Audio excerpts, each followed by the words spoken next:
পাটকাঠি গুঁড়ো হয়ে যখন কালির রং নেয়, সে রংটা আসলে ওদের রক্ত, ঘাম, স্বপ্নের মিশ্রণ। প্রতিটা দানা যেন বলে, আমরা আছি, তাই পৃথিবী ছাপা হয়ে চলে। তারপর বারবার ছেঁকে, বারবার মিশিয়ে যে কালি তৈরি হয়, সে কালিতে লিখে যায়, কেউ চাকরি পায়, কেউ নিজের জীবনের গল্প সাজায়, কেউ কেউ সফলতার সনদ হাতে পায়। কিন্তু যার হাতের ঘামে এই কালি তৈরি, তার নাম থাকে না কোথাও। দিনের শেষে শ্রমিকরা যখন ধুলোমাখা জামা পরে বাড়ি ফেরে, তাদের আনন্দ খুব ছোট্ট।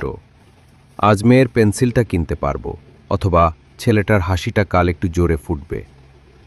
পাটকাঠি পুড়ে যায়, ভেঙে যায়, কিন্তু তার সৃষ্টি থাকে দীর্ঘদিন।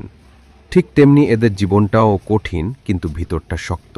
নিঃশব্দে অচেনা হয়ে দুনিয়াকে এগিয়ে নেয় এই নামহীন মানুষগুলোই। ওরাই আসল হিরো, কারণ তারা কালি নয়, মানুষের আশা ছাপিয়ে যায়।